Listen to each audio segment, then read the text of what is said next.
El día de hoy vamos a tener un conversatorio titulado Estado de cosas inconstitucional por falta de acceso al agua y contaminación ambiental. Está con nosotros la directora de Estudios e Investigación del Centro de Estudios Constitucionales, quien hará una exposición alrededor de 30 minutos y también nos acompañarán en calidad de panelistas para hacer algunos comentarios, hacer algún análisis en relación al análisis de esta jurisprudencia y pueden plantear las preguntas o pueden también complementar las ideas que consideren necesarias. En ese sentido, vamos a invitar a la doctora Nadia Iriarte Pamo para que pueda comenzar con su disertación.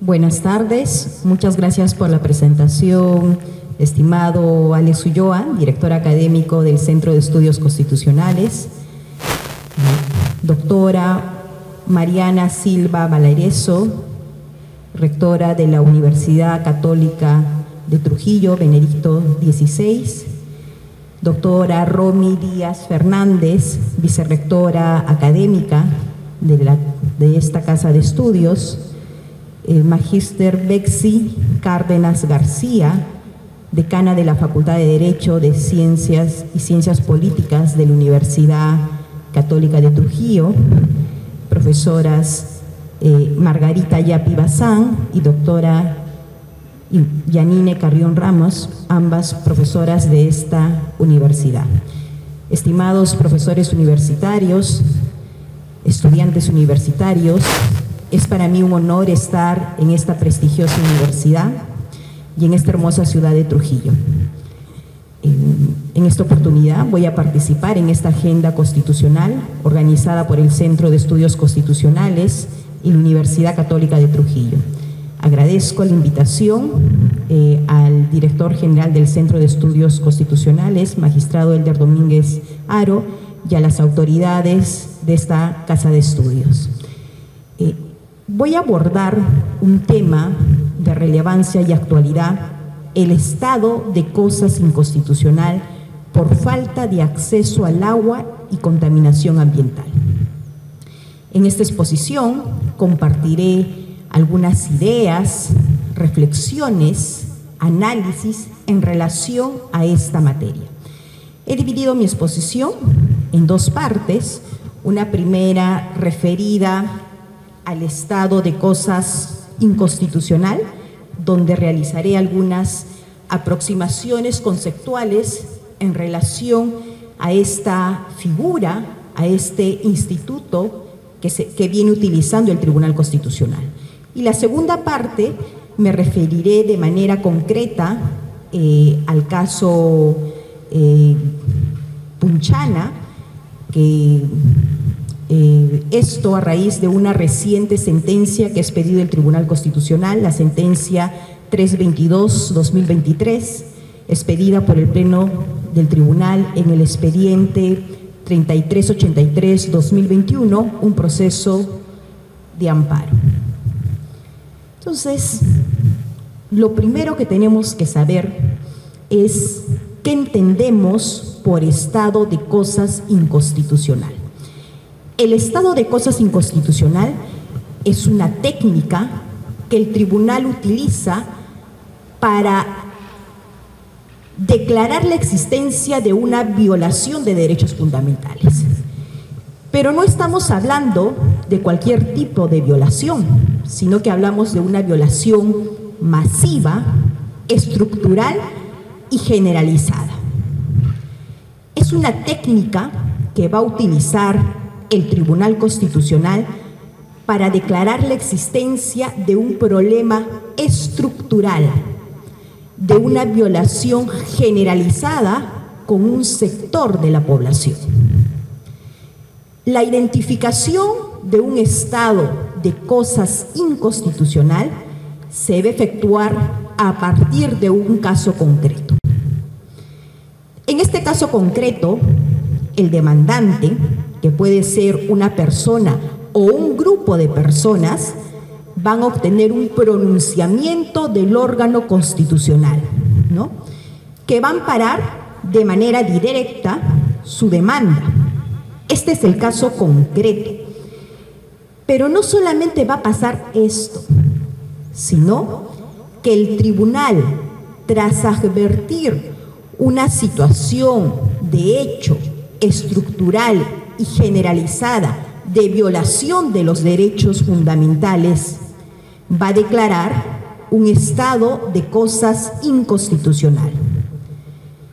Con esta declaración de estado de cosas inconstitucional va a extender ese efecto de protección de esta sentencia interpartes a otras personas, a otros sectores de la población que estarían en una situación similar, ¿sí?, que estarían en una situación de lesión de su derecho.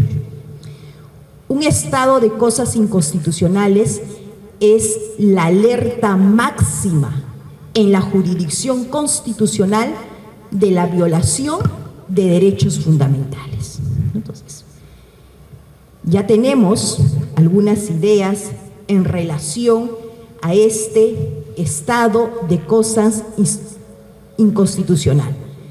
Vamos a seguir avanzando y vamos a hablar que este estado de cosas inconstitucionales es una institución pretoriana. ¿Por qué decimos que es una institución pretoriana? Porque va a nacer a raíz de la jurisprudencia del Tribunal Constitucional. Nace producto de la jurisprudencia. Si ustedes revisan su Constitución, el nuevo Código Procesal Constitucional, no vamos a encontrar referencia alguna al estado de cosas inconstitucional. Entonces, es una institución pretoriana que va a ser establecida por una jurisprudencia del Tribunal Constitucional. ¿Y cuándo ocurrió esto? Cuando el Tribunal Constitucional expidió una sentencia que por primera vez en el Perú declaró el estado de cosas inconstitucionales.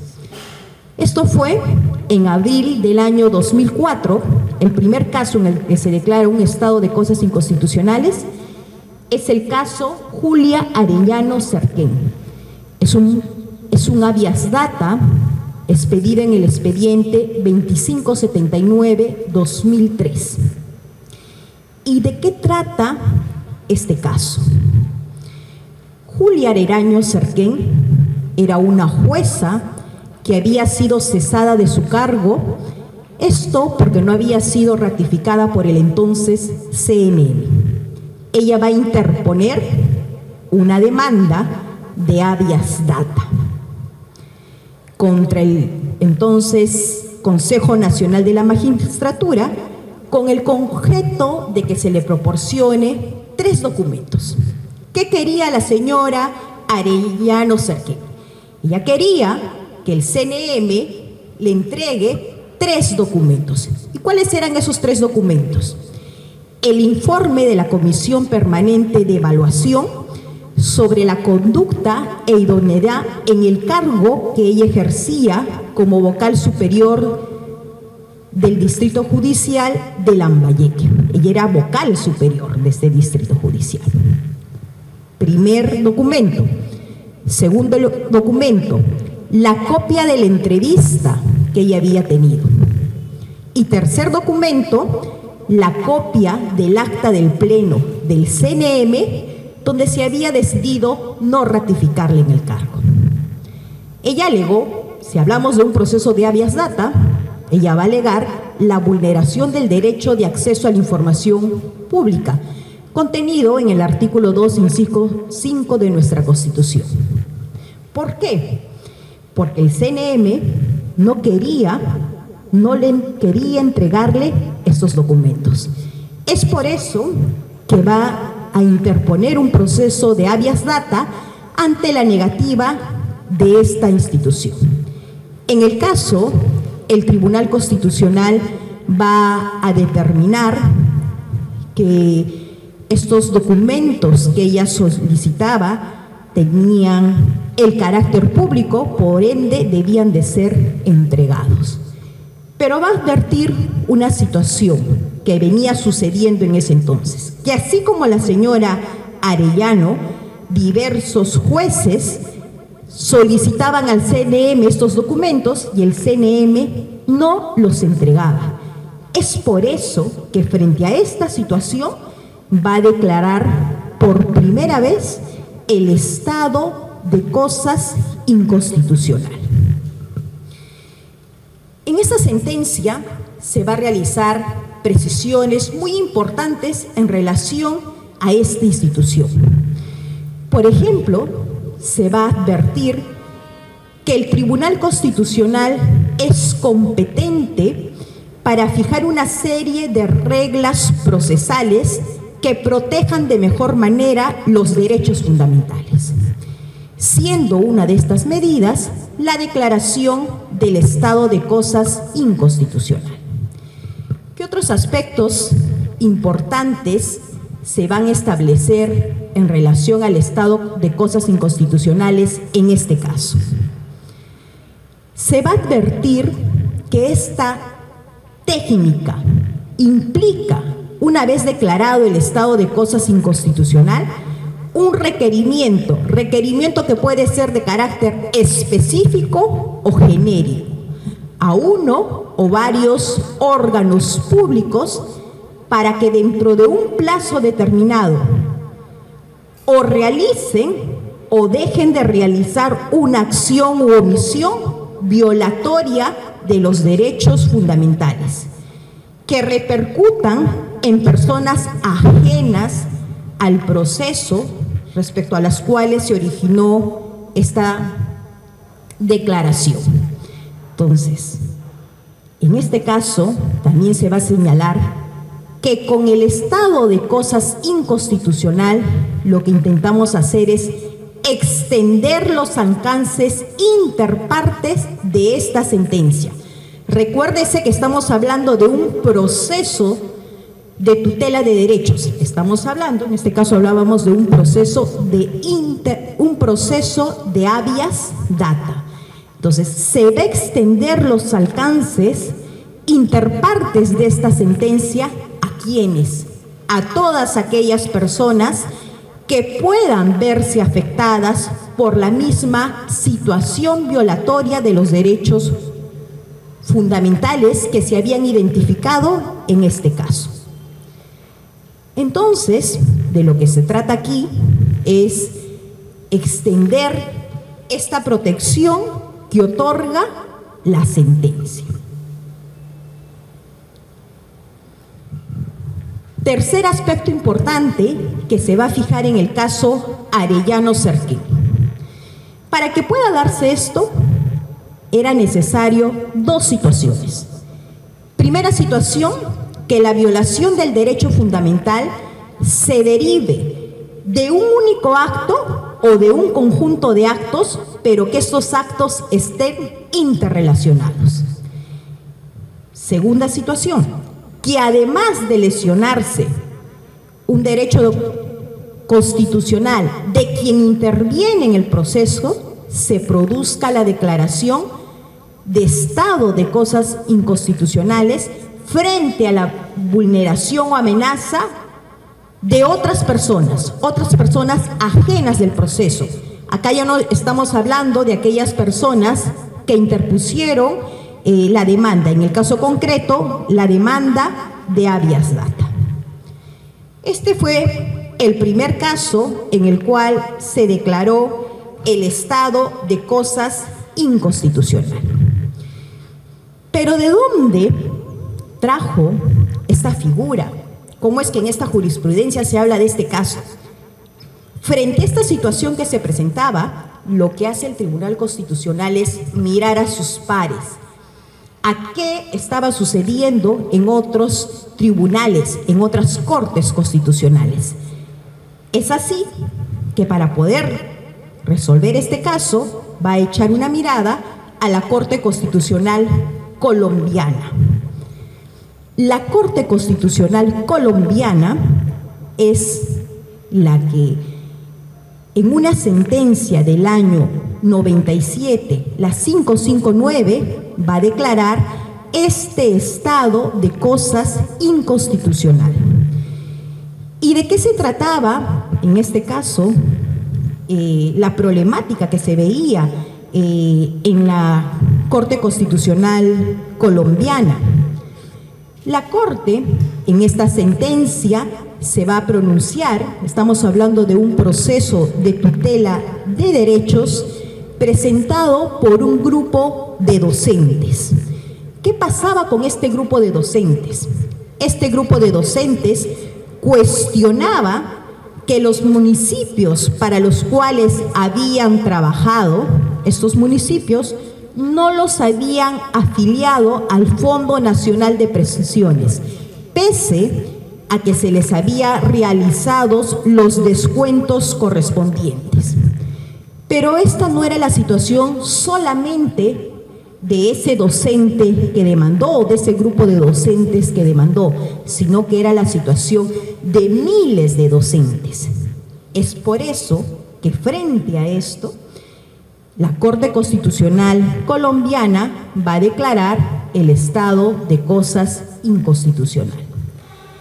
A partir de ese momento va a darse un desarrollo jurisprudencial en relación a esta institución. La Corte Constitucional colombiana va a sacar varios casos. Quiero llamar la atención sobre todo en la sentencia T-025/2004. ¿Por qué? Porque esta sentencia va a definir diversos factores para definir la existencia de un estado de cosas inconstitucionales, muchos de los cuales nosotros también los tomamos en cuenta.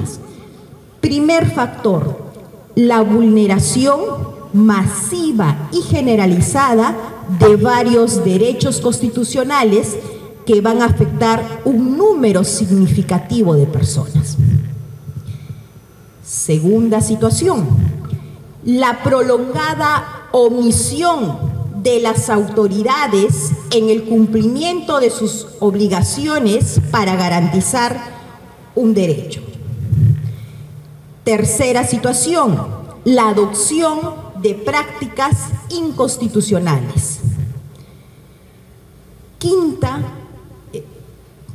Cuarto factor, la no expedición ¿de qué? De medidas legislativas, administrativas o presupuestales necesarias para evitar la vulneración de un derecho.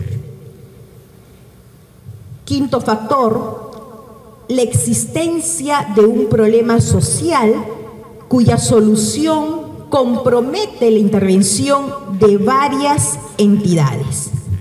Hay medidas que van a requerir un conjunto complejo y coordinado de acciones, ¿no? Y finalmente, el último factor es el hecho de que si todas las personas afectadas por un mismo problema acudieran a la acción de tutela para obtener la protección de sus derechos, lo que se produciría sería una congestión judicial. Estos factores va a tomar en cuenta la Corte Constitucional colombiana para la declaración de un estado de cosas inconstitucional, muchos de los cuales también son tomados por la jurisprudencia del Tribunal Constitucional peruano. De acuerdo a nuestra jurisprudencia, ¿cuál es la justificación de un estado de cosas inconstitucionales, de la declaración de un estado de cosas inconstitucionales. Primera justificación es la doble dimensión y el efecto que despliegan los derechos fundamentales. Todos los derechos fundamentales tienen una doble dimensión, tienen un doble carácter, un carácter subjetivo y un carácter objetivo. Tomando en cuenta esa dimensión subjetiva, hablamos de los derechos fundamentales como atributos que tienen las personas, como la facultad que tiene una persona de exigir a una autoridad el cumplimiento de una acción, para exigir que esta autoridad omita de realizar determinado acto. Esa es la dimensión subjetiva del derecho fundamental. Pero tenemos también otra dimensión. Estamos hablando de una dimensión objetiva. Los derechos fundamentales son expresiones de un sistema de valores, de principios que vinculan tanto a los poderes públicos como a los particulares. Son elementos esenciales de nuestra democracia. Entonces, esta doble dimensión de los derechos fundamentales es una de las justificaciones para la declaración de un estado de cosas inconstitucionales. La otra justificación está en el papel del Tribunal Constitucional como órgano de control de la constitucionalidad y de defensa de los derechos fundamentales. Para explicar esta situación, voy a ir un poco para atrás, ¿no? Iré y los voy a poner en ese contexto de ese tránsito que se va a producir de un Estado legal del derecho a un Estado constitucional del derecho. El gran cambio cuando pasamos de un Estado legal del derecho a un Estado constitucional del derecho es que la Constitución no solamente va a ser considerada una norma política, sino que va a ser una norma jurídica. Al ser considerada una norma jurídica, va a tener carácter vinculante. Y aquí vamos a hablar de un principio muy importante, el principio de supremacía constitucional. La Constitución es la norma suprema, por ende, todas las normas van a tener validez en tanto y en cuanto, por la forma y por el fondo, estén conforme a la Constitución. Además, para poder, de alguna manera, concretar este principio de supremacía de la Constitución, no solamente tienen que adecuarse a la Constitución las normas, sino también los actos, tanto de particulares como del Estado, se van a crear diversas instituciones en los países. Algunos optarán por cortes constitucionales y otros optarán, como nuestro sistema jurídico, por tribunales constitucionales. De conformidad a nuestra legislación, el Tribunal Constitucional es el órgano de control de la constitucionalidad, ¿no? Además de esto, es el garante de los derechos fundamentales. Entonces, esta es la segunda justificación de un estado de cosas inconstitucional, ¿no? Y como tercer factor tenemos la reducción de la sobrecarga procesal. Hemos visto, les hablé anteriormente de una sentencia colombiana, cómo, de alguna manera al declarar ese estado de cosas inconstitucionales se evitaría que personas que están en una situación donde se les ha vulnerado un derecho que ha sido considerado en esta declaración de estados de cosas inconstitucionales ya no interpongan el proceso constitucional respectivo. Estos tres aspectos a los que he hecho referencia vendrían a ser esta justificación de la declaratoria de un estado de cosas inconstitucionales. Entonces, hemos visto la justificación, el por qué. Ahora vamos a ver el para qué, la finalidad del Estado, de la declaración de estado de cosas inconstitucionales. El Tribunal Constitucional va a utilizar esta técnica ¿para qué? Algo que ya hemos venido reiterando, para brindar tutela a los derechos fundamentales. Cuando este caso evidencie efectos lesivos respecto a un grupo importante, un sector significativo de la población. ¿Y con qué finalidad? para fijar una respuesta inmediata. Estamos frente a problemas estructurales. ¿Qué queremos? Una respuesta inmediata. Una respuesta inmediata que involucre a instituciones públicas, pero que las involucre de una manera efectiva. De ahí la necesidad de dictar un estado de cosas inconstitucional. Bien. Les comenté al inicio de mi exposición que el primer caso de estado de cosas inconstitucionales fue dictado en abril del 2004. A la fecha, 2024, el Tribunal Constitucional ha declarado 24 estados de cosas inconstitucionales. ¿Sí? Voy a solamente hacer mención a los principales, ¿no? Para que ustedes no puedan apreciar los diversos casos en los cuales el tribunal ha declarado un estado de cosas inconstitucionales. Por ejemplo, tenemos aquel estado de cosas inconstitucionales referidos a aquella declaración de paternidad o maternidad en una institución educativa, policial o militar.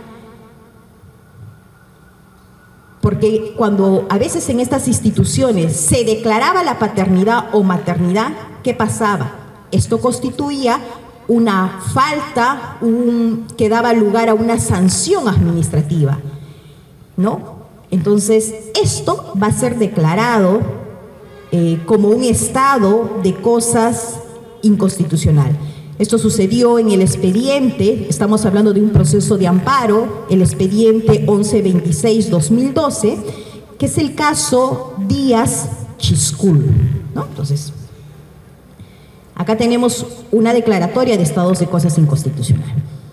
Otra, ¿no? En este caso, vamos a hablar del hacinamiento de los establecimientos penitenciarios. Se va a declarar un estado de cosas inconstitucionales.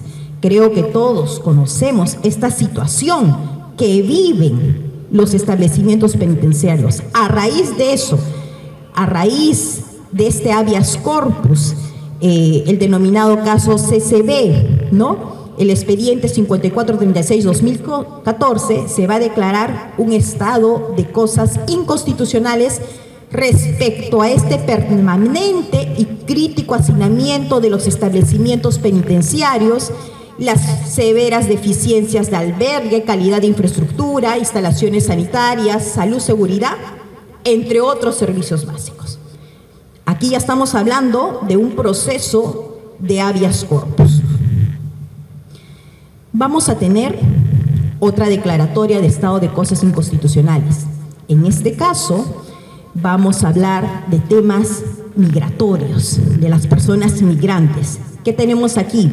Se declaró estado de cosas inconstitucional la falta de una norma legal, de una norma reglamentaria que regule que el procedimiento unificado, claro y específico, donde se precisen las garantías formales y materiales de los migrantes que estaban sujetos a un procedimiento migratorio sancionador.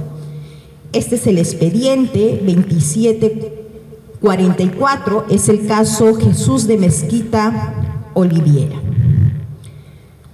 Continuamos con otro estado de cosas muy importante, ¿no? Este es el caso de las hermanas Ciesa Fernández, que tiene que ver con el derecho a la educación. En el expediente 853-2015 se va a declarar un estado de cosas inconstitucional en el caso de la disponibilidad y la accesibilidad a la educación de quienes, de personas de extrema pobreza del ámbito rural. Tenemos otro habeas corpus. En este caso se va a declarar un estado de cosas inconstitucional respecto a la situación de salud mental de las personas que se encuentran internadas en los establecimientos del país. Es el expediente 4007-2015. Estamos hablando en este caso del caso MHFC. Hasta el momento, cuando he hecho referencia a ejemplos de declaratorias de estado de cosas inconstitucionales, les he hecho referencia a procesos de tutela de derecho. Hemos hablado de habeas data, hemos hablado de amparo, hemos hablado de habeas corpus. Pero también se ha declarado estado de cosas inconstitucionales en procesos orgánicos. En este caso, en un proceso de inconstitucionalidad. El 09-2015, ¿no? Aquí se va a declarar un estado de cosas inconstitucional respecto al tratamiento legislativo desigual e injustificado ante la prohibición de doble percepción de ingresos para los pensionistas del Estado. Entonces, acá tenemos un proceso de inconstitucionalidad. Continuamos, como pueden apreciar, sobre todo en el amparo se han declarado varios procesos, varios estados de cosas inconstitucional. Tenemos la declaración de estado de cosas inconstitucional en relación al tratamiento legislativo desigual. Había un tratamiento legislativo desigual en razón del sexo respecto a los requisitos para obtener pensión de validez, ¿no? Este caso, ¿no? También es un caso muy importante porque tiene que ver con un derecho fundamental, tiene que ver con el derecho a la pensión. Y finalmente voy a mencionar también un caso bastante emblemático, ¿no?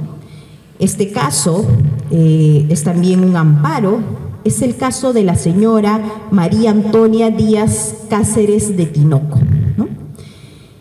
En este expediente se va a declarar un estado de cosas inconstitucional en relación con la ausencia de una efectiva vigencia del derecho a que el Estado se comunique oficialmente también en lenguas originarias, como por ejemplo el quechua. Aquí estamos haciendo referencia al artículo 48 de la Constitución, ¿no? Entonces podemos apreciar que el Tribunal Constitucional ha utilizado esta técnica en diversos casos donde lo que se ha evidenciado son problemas estructurales, ¿no? Problemas, por ejemplo, relacionados con el hacinamiento penitenciario, los déficits de la educación universitaria, la falta de disponibilidad y accesibilidad de la educación en el ámbito rural, el déficit de la atención a la salud mental en los establecimientos penitenciarios. Este recorrido que hemos hecho por la jurisprudencia, ¿no? Y habiendo revisado los 20 estados de cosas inconstitucionales, me permite distinguir algunas características que se han dado en relación al estado de cosas inconstitucional. Primera situación, estos estados de cosas inconstitucional no han sido declarados en forma constante. Hay años en los que no se declaró ningún estado de cosas inconstitucional, como por ejemplo el año 2006, el año 2008, el año 2009, el año 2022, 2012, el año 2015. Otros años solamente se declaró un estado de cosas inconstitucional. Máximo por año se han declarado 3 estados de cosas inconstitucional. Esto ha sido los años 2010 y 2018. ¿Qué otra característica tenemos? Una característica que ya les comenté, el hecho que del estado de cosas inconstitucionales ha sido declarados en distintos procesos constitucionales. Procesos de tutela de derecho, como el amparo, ¿no? Proceso en el que más se ha declarado estados de cosas inconstitucionales, el proceso de habeas corpus, el proceso de habeas data, el proceso de cumplimiento. Procesos orgánicos como el proceso de inconstitucionalidad. Tercera característica. Este estado de cosas inconstitucionales ha sido declarado tanto por las salas del Tribunal Constitucional. El Tribunal Constitucional tiene 2 salas, primera y segunda sala, como por el Pleno del Tribunal Constitucional. El primer caso que les hice referencia, este habeas data de la señora Julia Arellano Cerquén, primer estado de cosas inconstitucionales en el Perú, no fue declarado por el Pleno del Tribunal, fue declarado por una sala del Tribunal Constitucional, la primera sala. Siguiente característica, esta declaración de estado de cosas inconstitucionales ha estado vinculada con diversos derechos.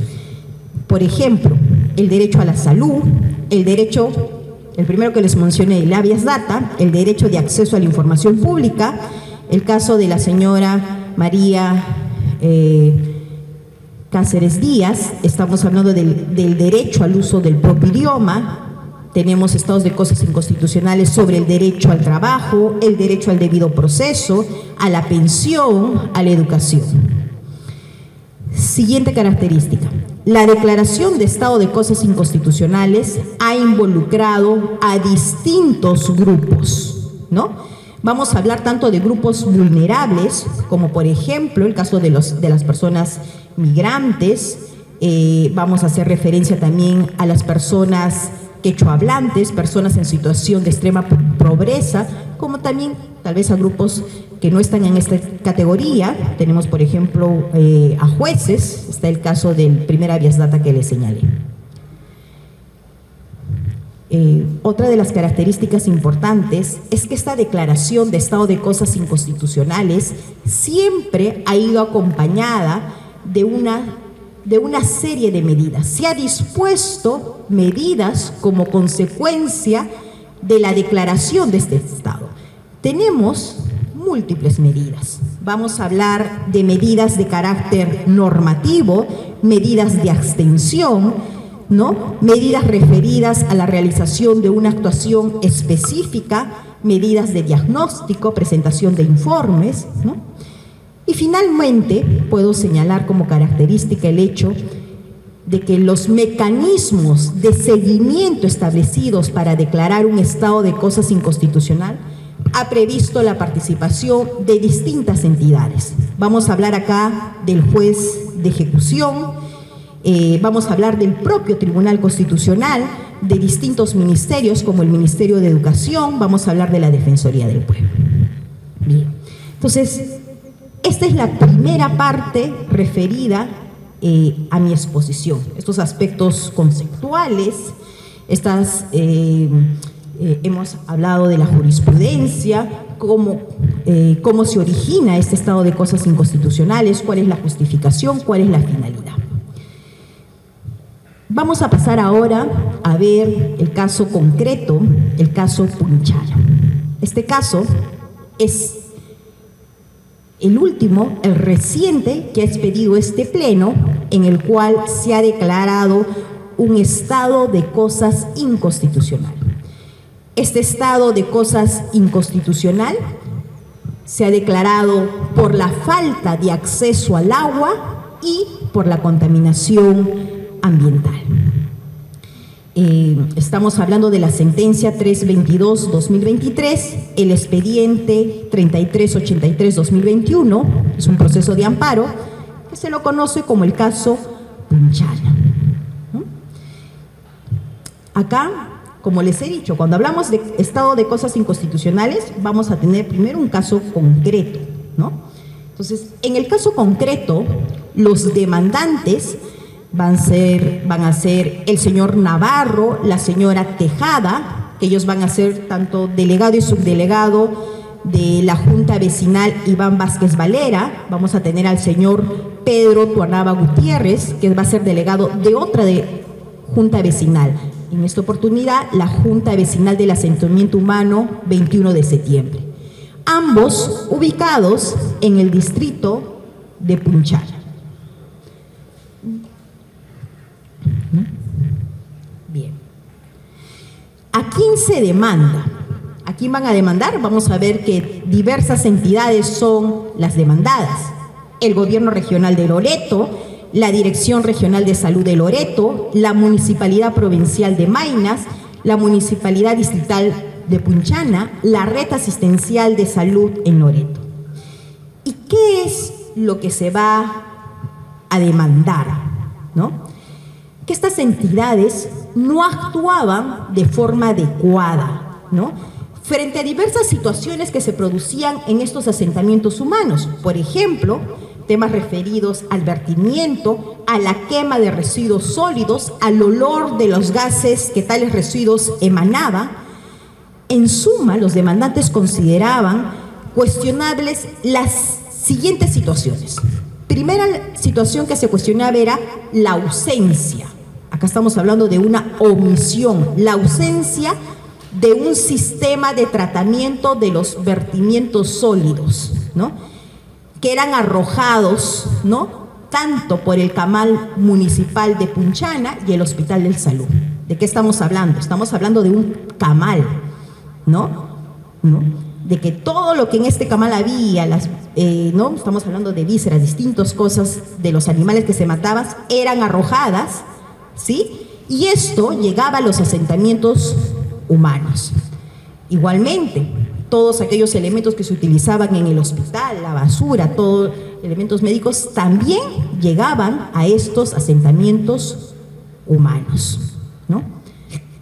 Luego, lo otro que se cuestionaba era esta ausencia de la prestación de servicios públicos esenciales. ¿Cuáles son esos servicios públicos esenciales? El agua y el alcantarillado.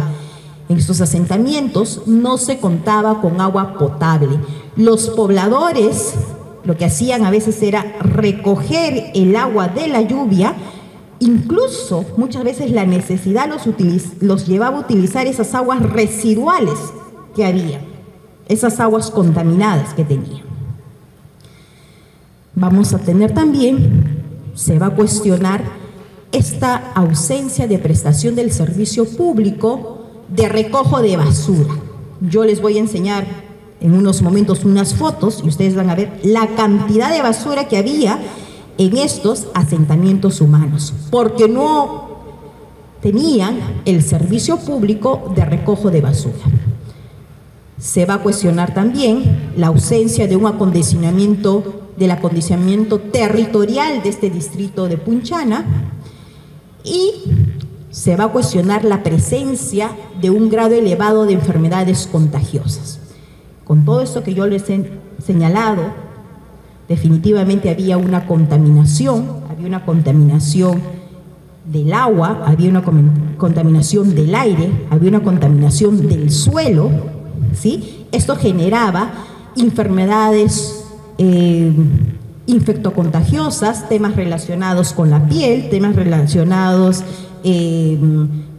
con dolencias que tenían los niños del estómago, fiebre, diversas enfermedades que sobre todo atacaban, por ejemplo, a niños, a mujeres embarazadas, a grupos vulnerables. Pero dicen que a veces más que 1000 palabras valen algunas imágenes. Entonces yo les he traído unas imágenes de estos asentamientos, ¿no? Entonces, miren, aquí pueden apreciar, estos son los asentamientos, ¿no? La cantidad de basura que había, ¿sí? Esas aguas residuales, fíjense, ¿no? Acá tenemos en la primera imagen, esta era toda la basura, recordamos que no había el sistema de recojo de basura. Miren dónde desembocaban los desagües, ¿no? Estas aguas eran aguas residuales totalmente contaminadas, ¿no? Tenemos aquí otras fotos, ¿no? Ahí vamos a ver, si ustedes ven, hay distintas fotos del agua que había, la contaminación, los elementos. Recuérdense aquí que esos residuos sólidos venían ¿de dónde? Venían de un camal. Por eso una de las fotos, el agua es roja, ¿sí? No tenían agua potable, ¿no? Entonces, esta es la situación de estos asentamientos humanos, ¿no? Esto fue objeto de diversos informes. Ustedes en el expediente vamos a tener la presencia de diversos informes, diversas entidades, amicus curiae, que se han presentado en este caso, informes de la Defensoría del Pueblo, incluso del relator de las Naciones Unidas, en relación al caso en concreto. ¿Qué derechos se alega vulnerados? Se alega la afectación del derecho a un ambiente equilibrado y adecuado para el desarrollo de la vida, al agua potable, a la salud, a la educación y al trabajo. ¿Cuál es el fallo del Tribunal Constitucional? El Tribunal Constitucional va a declarar fundada la demanda de amparo. Va a disponer una serie de medidas en relación al caso concreto, por ejemplo, el cese del vertimiento de desechos orgánicos y residuos sin tratar al sistema alcantarillado municipal, que desembocaba, como ustedes pueden apreciar, desembocaban, ¿no?, en este desagüe a cielo abierto ubicado en estos asentamientos humanos, el asentamiento humano Iván Vázquez Valera y 21 de septiembre, ¿no? Va a disponer también el establecimiento inmediato del recojo de residuos sólidos, del recojo de la basura, el cubrimiento inmediato del alcantarillado a cielo abierto ubicado en estos asentamientos, el abastecimiento del sistema de agua potable, la construcción definitiva del sistema de desagüe. Eso en relación al caso concreto. Pero ¿qué es lo importante, además de esto, en este caso? Que el tribunal va a apreciar que existe un déficit especialmente preocupante respecto a dos derechos: el derecho al ambiente y al agua potable en la región Loreto. Esto merece una respuesta estructural, además de la decisión específica del caso, donde ya se ha dispuesto estas medidas que les he precisado, ¿no? El Tribunal Constitucional va a señalar que es necesario involucrar a diversos actores inconstitucionales, porque esta no solamente era la situación de estos asentamientos humanos, de todas las regiones del país. La región Loreto, ¿no?, es aquella región que, de acuerdo al porcentaje establecido en informes que se han presentado en el expediente, no tiene acceso al agua potable. Entonces, ¿esto qué implica? La necesidad de generar un cambio estructural en torno a estos déficits fundamentales. Para eso vamos a necesitar que se involucren diversas instituciones públicas. Es por eso que el Tribunal Constitucional, en este caso, va a declarar la existencia de un estado de cosas inconstitucional. En esta sentencia, el tribunal declara un estado de cosas inconstitucional en la región Loreto. ¿Y respecto a qué? Hemos hablado de dos derechos. Respecto a la vulneración masiva del derecho al agua potable, ¿no? De acuerdo a lo que se ha visto, hay una falta de acceso a la red de agua, al sistema de alcantarillado, y respecto a la contaminación ambiental que era consecuencia de esta falta de acopio, de gestión de los residuos sólidos, ¿no? Así como la contaminación que se producía por esta falta de tratamiento, este tratamiento defectuoso de las aguas residuales. Entonces, en este caso, el reciente estado de cosas inconstitucionales que ha declarado el Tribunal Constitucional es sobre la vulneración masiva del derecho al agua potable y la contaminación ambiental. Como les indiqué y como hemos visto, vamos a ver cuál fue el fundamento que utiliza el Tribunal Constitucional en este caso. El Tribunal Constitucional va a apreciar que estas vulneraciones fundamentales denotan ¿qué cosa? Un problema estructural, arraigado en el tiempo. Esta situación que vive Loreto no es de unos años, son de varios años, hablamos incluso de décadas, ¿no?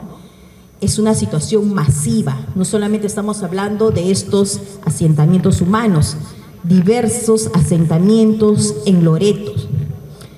Vamos a ver que estas aguas servidas que circulaban por estos asentamientos, ¿dónde desembocan? En el río Nanay.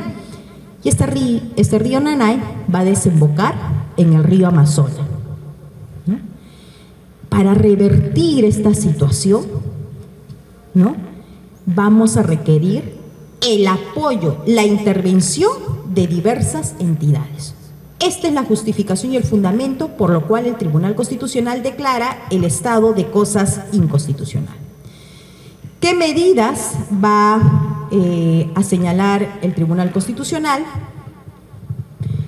Las medidas en relación al estado de cosas inconstitucional, porque ya anteriormente les señalé las medidas en relación al caso concreto. En relación al estado de cosas inconstitucional, el Tribunal Constitucional va a ordenar que las entidades demandantes precisen las situaciones de bloqueo institucional que limitan esta posibilidad de cumplir debidamente con sus competencias relacionadas con el estado de cosas inconstitucional. ¿Qué dijimos? Cuando hablábamos de estado de cosas inconstitucionales, hay que involucrar a diversos sectores, a diversos organismos públicos para poder generar un cambio en este problema estructural. Es por eso que en su siguiente medida, el Tribunal Constitucional va a ordenar que el Ministerio de Ambiente, el Ministerio de Vivienda y Construcción y Saneamiento, la Autoridad Nacional del Agua, la OEFA, la Presidencia del Consejo de Ministros, informen al Tribunal Constitucional y a la Defensoría del Pueblo sobre los alcances de sus competencias respecto del estado de cosas inconstitucional. Se otorgó un plazo de 30 días para que estas entidades pudieran presentar la documentación pertinente, ¿no? Ya en el expediente existe la documentación que han presentado estas diversas entidades, ¿no? Próximamente van a ver ustedes que el tribunal va a sacar seguro otra resolución en relación a este aspecto. Entonces, esto no es un tema que se agota, ¿no? Por la situación, por este problema estructural que se está abordando. No es la primera vez que el Tribunal Constitucional declara un estado de cosas inconstitucional. Vimos que la primera vez lo hizo el año 2004 y hemos tenido 20 estados de cosas inconstitucional. Pero sí es la primera vez que se reconoce como un problema estructural la situación problemática en relación al acceso al agua potable, en relación a la contaminación que vive la región de Loreto. A través de esta sentencia, el Tribunal Constitucional va a exigir a diferentes órganos del Estado la atención, que accionen para poder solucionar este problema trascendental, ¿no?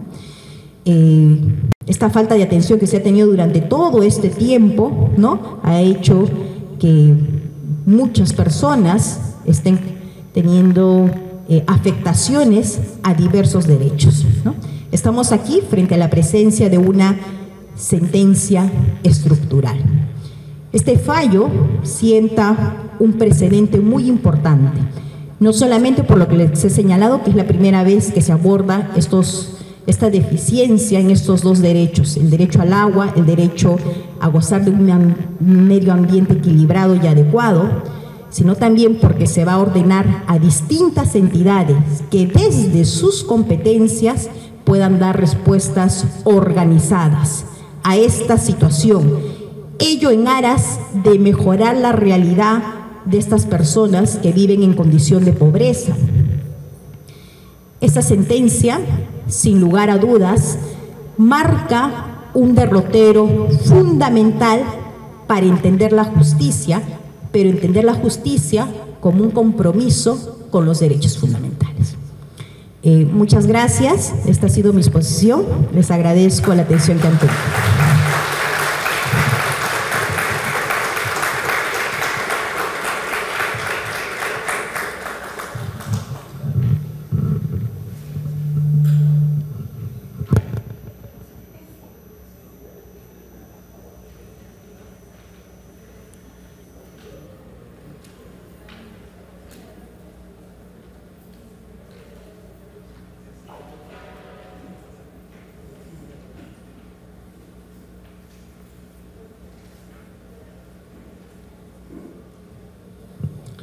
Agradecemos la participación de la doctora Nadia Eriarte Pamo en su calidad de directora de Estudios e Investigación del Centro de Estudios Constitucionales.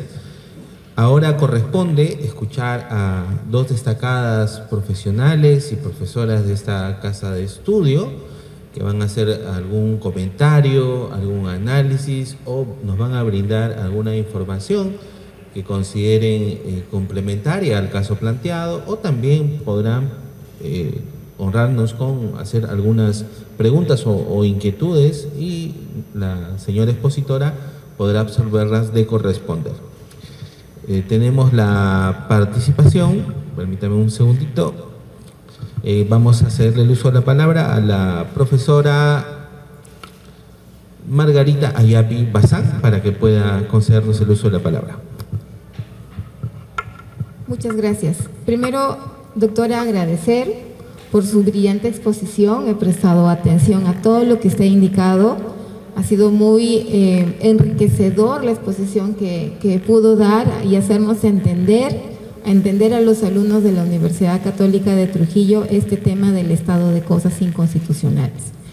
Solamente en todo caso, para hacer un resumen de lo que usted acaba de indicar, nos ha indicado qué es un estado de cosas inconstitucionales, nos ha indicado que es un instrumento que utiliza el Tribunal Constitucional para declarar, eso sí, precisar, alumnos, precisar a la plana, que el estado de cosas inconstitucionales no hay que confundir con declarar inconstitucional una norma. Se ha indicado que se declara inconstitucional una situación en concreto. Y el caso que nos ha venido a plantear es el tema del acceso al agua y la contaminación ambiental que ha sucedido en la región Loreto. Entonces hay que tener en cuenta esa diferenciación. Nosotros como alumnos hemos tenido siempre ese conocimiento, ¿no? ¿Qué es el Tribunal Constitucional? Es el órgano encargado principal de la interpretación, la defensa de la Constitución y los derechos fundamentales. Pero acá, con esta figura jurídica, figura jurisprudencial, porque también nos ha indicado que no existe una norma que indica cuál es el paso a seguir, cuáles son los requisitos, sino que ha nacido de la jurisprudencia y traída consigo desde Colombia. Entonces, hacer esa distinción que va a declarar inconstitucional una situación y que ésta trae consigo requisitos para llevarse a cabo, ¿no? Nos ha indicado que nace de un caso en concreto y que va a ser abarcado erga omnes, ¿no? Para toda una realidad, en este caso el de Loreto. O como el primer caso que hubo, ¿no? De la magistrada, va a ser aplicado a todos los magistrados que se encuentren en esa misma situación. Entonces nos ha indicado estos requisitos que necesita el Tribunal Constitucional para declararse un estado inconstitucional. Nos ha indicado también esas justificaciones que debe tener para declararse un estado de cosas inconstitucionales. Lo que yo sí quería plantear de repente como pregunta a la doctora es, se ha indicado también que al emitirse el Tribunal Constitucional un estado de cosas inconstitucionales, el Tribunal Constitucional, se dictan medidas. Entonces, sobre ese aspecto, ¿no? Oyendo un poco más, considero yo que de repente, o dónde se encontraría fundamentado el hecho de que el tribunal pueda quizás ejercer o dar una obligación de cumplimiento a órganos diferentes, que en este caso vendría a ser el Poder Ejecutivo. ¿Quién es el encargado de velar estas situaciones? ¿No? Eso es uno, doctora. Entonces, ¿cuál sería el fundamento para que el tribunal le pueda decir al gobierno regional o al centro de salud, ¿no? Remueve la basura, ¿no? Coloca el agua, coloca el alcantarillado. Eso es uno, doctora. Y el otro tema también es si es que en esta sentencia emitida por el Tribunal Constitucional se han establecido plazos, ¿no? Porque se ha indicado medidas, ¿no? Medidas para este cambio estructural. Entonces, si se podría establecer, no sé si le ha dado un mes, 30 días, 40 días, y quién es el juez ejecutor, ¿no? Porque usted habló de que vamos a hablar de un juez ejecutor. ¿Quién sería esa persona encargada de poder velar por el cumplimiento de esta situación, ¿no? Y además de ello, de repente se me habían ocurrido varias preguntas, si es que en la actualidad posterior a la emisión de esta sentencia, se ha podido ver reflejada ese cambio que busca nuestro sistema en defensa de este derecho fundamental, específicamente del acceso al agua y a la contaminación ambiental.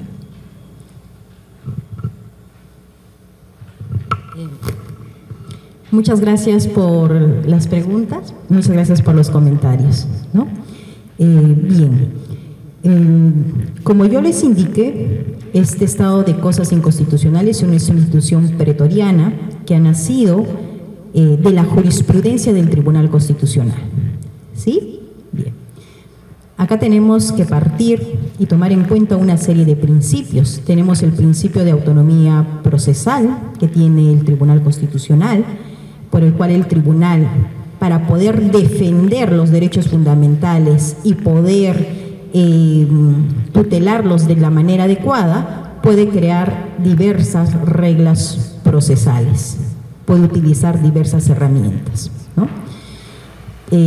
También este estado de cosas inconstitucionales y por ende las medidas que se dictan en este estado de cosas inconstitucionales también encuentra su fundamentación en la doble dimensión de los derechos fundamentales, en el hecho de que el Tribunal Constitucional es el órgano de control de la constitucionalidad y el garante de los derechos fundamentales.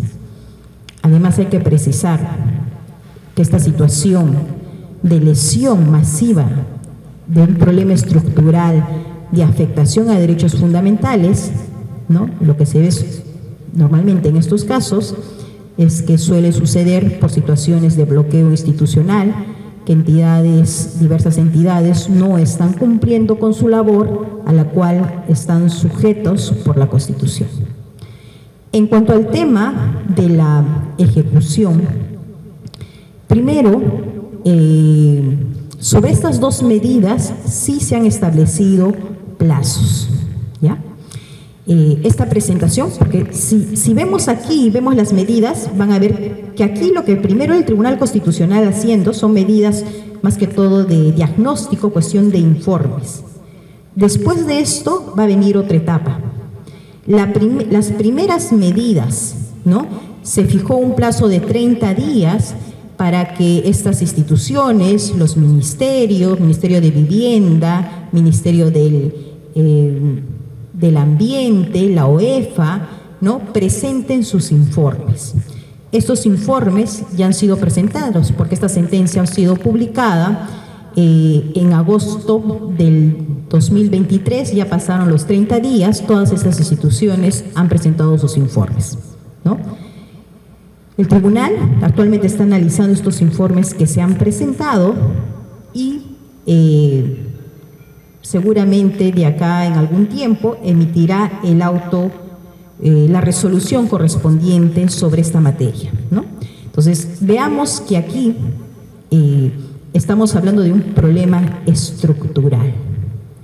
Para poder solucionar este problema, esto no es un problema de meses, esto va a ser algo que va a involucrar probablemente años. Entonces, ya se abrió la primera parte con estas medidas que ha dado el Tribunal Constitucional, ya han presentado estas instituciones sus informes y vamos a pasar seguramente a otra etapa, ¿no? Los convoco a que estén pendientes de este caso, que seguramente se va a publicar otras relaciones sobre este tema. En el caso concreto, este tema de ejecución, no estamos hablando de las cuestiones de ejecución con el caso concreto, eso lo va a ver el juez de ejecución. Pero en este caso concreto, por lo menos en esta primera etapa, estos temas de supervisión de estas medidas, el tribunal ha señalado que van a estar a cargo de la Defensoría del Pueblo, ¿no? Pero el tribunal también está pendiente, los informes han sido presentados tanto al Tribunal Constitucional como a la Defensoría. Muy bien, muchas gracias. Solamente para terminar, en todo caso, un comentario adicional que se me había ido es, ustedes alumnos como estudiantes de Derecho y quizás próximos jueces, próximos magistrados, yo me preguntaba mientras miraban las fotos y decía, ¿por qué esperar tantos años? ¿Por qué esperar llegar al Tribunal Constitucional cuando al momento de que se llegue una demanda es visible la situación de una afectación de derechos fundamentales acá, ¿no? Es evidente que las personas que estaban viviendo en esa zona de los asentamientos humanos, ¿no? Era evidente que no tenían agua, no tenían el acceso al servicio del recojo de la basura, ¿no? Entonces, siempre me pregunto, ¿por qué esperar llegar al tribunal? Porque al Tribunal Constitucional una demanda iniciada no va a llegar en 1 año, llegan 2 años o llegan 3 años. Hasta eso, esas personas siguen viviendo constantemente en esa situación de afectación de sus derechos fundamentales, ¿no? Y usted ha indicado no solamente del acceso al agua o el acceso, a la contaminación ambiental, sino también el tema de la educación, del trabajo, cuántos niños, cuántas enfermedades que han tenido que soportar durante todo este tiempo, ¿no? Solamente eso precisar, de verdad, muchas gracias por su exposición. Muy bien, buenas noches con todos. Doctora Nadia Iriarte, muy interesante su exposición, la verdad que ha contribuido más aún el conocimiento y espero que también sea para todos los presentes. Bien. Yo quería empezar, doctora, por una interesante momento, yo diría. El estado de cosas inconstitucional lo que busca es una respuesta inmediata que va a involucrar a todas las instituciones de manera efectiva. Y es por esa razón, ¿no?, que el estado de cosas inconstitucional tiene como efecto que la sentencia se extienda, vaya más allá de las partes involucradas, sino que también esta beneficie a las partes que no son parte del proceso. Estamos hablando de las partes ultraspartes de las partes. Entonces, si ello es así, doctora, con ello estaríamos logrando un estado de cosas inconstitucional y una posibilidad grande de un cambio social. Ello, ¿por qué? Porque va a permitir la protección de los derechos fundamentales de justamente las poblaciones vulnerables. También quería enfatizar de que a través de este estado de cosas inconstitucional se va a advertir situaciones de vulneración masiva y generalizadas, ¿no?, de los derechos fundamentales. Se recalcó aquí por qué masivas y por qué generalizadas, porque justamente va a ser efecto este estado de cosas cuando se está vulnerando los derechos fundamentales de una población extensa, que sean hechos similares, que sea cometido por las mismas instituciones públicas. Pero lo más importante de que este estado de cosas inconstitucional va a permitir que las entidades públicas, ¿no?, cumplan con las políticas públicas, ¿no?, en un plazo determinado. Pueden ser políticas públicas de presupuesto, pueden ser administrativas, ¿no?, a fin de que se logre la efectividad de la tutela jurisdiccional, que es salvaguardar, garantizar los derechos fundamentales de las personas. Y esto, teniendo en cuenta ya los casos que ya he mencionado anteriormente en nuestra expositora, también me gustaría agregar este caso de las hermanas Ciesa, que son 2 mujeres de 18 y 19 años que querían estudiar el primero de secundaria en una institución pública regular. Sin embargo, dicha posibilidad se les denegó porque deberían estudiar en una institución pública alternativa. Prácticamente ellas debían estudiar en una escuela para adultos. Sin embargo, se pudo determinar que esta escuela en la cual las menores o estas señoritas debían estudiar quedaba a 4 horas de distancia del lugar donde vivían. Es decir, 2 horas que tenían que caminar y 2 horas que tenían que ir en transporte. Es así que el Tribunal Constitucional pudo identificar un estado de cosas inconstitucional con respecto a la accesibilidad y disponibilidad de instituciones educativas. ¿Y qué ordena en este caso el TC? Ordena al Ministerio de Educación que elabore un plan de acción para que en los 4 años, estamos hablando de plazos, pueda lograrse, en este caso, instituciones y la situación precaria de accesibilidad y disponibilidad educativa en zonas rurales. Así también, miren, ordena al Poder Ejecutivo y Legislativo que realicen las labores necesarias para que se efectivice esta acción. Así también al Ministerio de Educación de realizar, dice, cada 6 meses informes al tribunal con todos los avances relacionados acerca de lo que ha ordenado el TC. Como podemos ver, el estado de cosas constitucional, los efectos en cuanto a la aplicación para los derechos fundamentales va a mejorar la situación de que las personas afectadas con similares situaciones puedan encontrar justicia efectiva, que es lo que se quiere lograr. Y sobre todo haríamos de un Perú mejor al respecto. Doctora, tengo una duda al respecto. Si es así, el estado de cosas inconstitucional, el Tribunal Constitucional actúa en mérito a su autonomía, pero sin embargo me queda la duda, si estamos en un estado constitucional de derecho, se entiende de que cada entidad debe cumplir sus roles, sus funciones, de acuerdo a lo que está parametrado en nuestra Constitución. Sin embargo, el hecho de ordenar a las instituciones públicas a que programen, mejoren o elaboren sus políticas públicas, la redundancia, para mejorar el bienestar y asegurar los derechos fundamentales de las personas vulnerables. Sin embargo, esto estaría afectando la separación de poderes. Al respecto, yo quisiera que usted me absuelva esta duda y gracias. Muchas gracias por los comentarios, muchas gracias por las preguntas, ¿sí? Una de las situaciones, bueno, estamos en el caso de el estado de cosas inconstitucionales, es una técnica que no solamente la viene utilizando el Tribunal Constitucional peruano. Diversos tribunales constitucionales están utilizando esta técnica, ¿sí?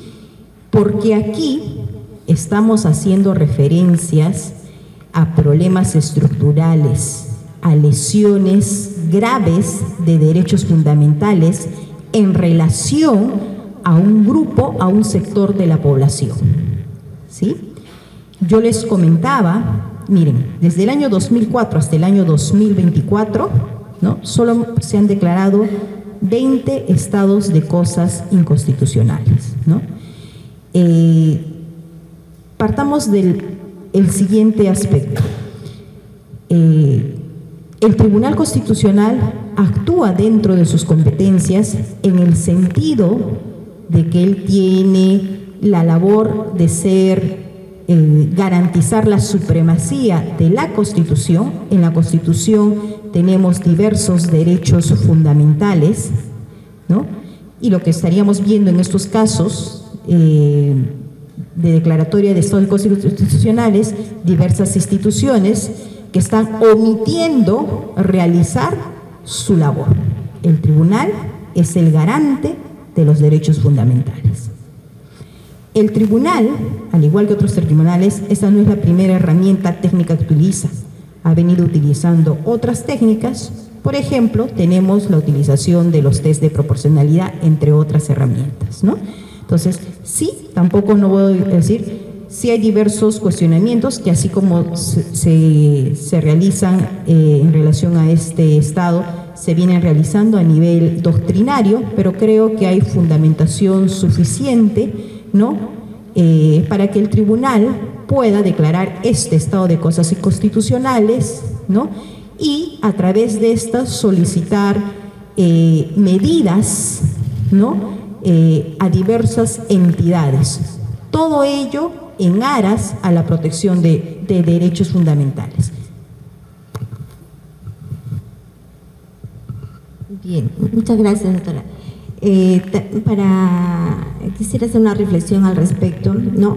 Vemos que esta figura del estado de cosas inconstitucional realmente es una gran herramienta para efectivizar el respeto y garantizar los derechos fundamentales de justamente esa población masiva, extensa, que se ven afectadas en forma repetitiva este derecho fundamental. Más bien, ¿no? Yo pienso que debería informarse más. Gracias, doctora, por esta oportunidad, ¿no? De tal manera que este sea un conocimiento masivo también de todos los estudiantes y todos los profesionales de derecho, y poder ir a través de esa vía y obtener esa justicia que anhelan muchos ciudadanos de nuestro país. Muchas gracias.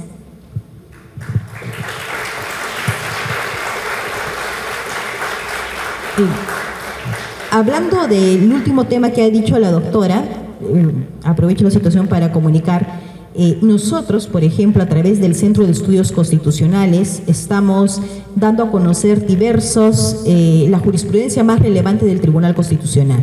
Si ustedes revisan, esto es de acceso totalmente gratuito, tienen los formatos, todo. Por ejemplo, tenemos cuadernos de jurisprudencia, donde aquí se analizan determinados derechos, y recientemente hemos sacado un cuaderno sobre el estado de cosas inconstitucionales. Ustedes ahí van a poder ver la jurisprudencia más relevante, qué es lo que ha dicho el Tribunal Constitucional en sus sentencias sobre esto. Entonces, eso pueden tener acceso a ello a través de la página web del Tribunal Constitucional.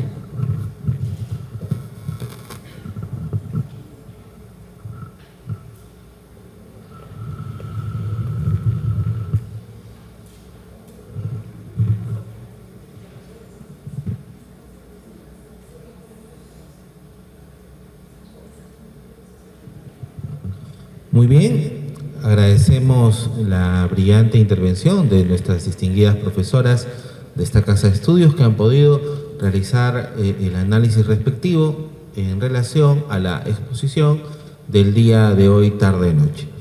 De esta manera, y en consonancia con lo que acaba de decir la doctora Nadia Iriarte, invitamos a las autoridades, a los profesores, a los estudiantes de esta superior Casa de Estudios a que puedan visitar la página web del Tribunal Constitucional, www.tc.gov.pe,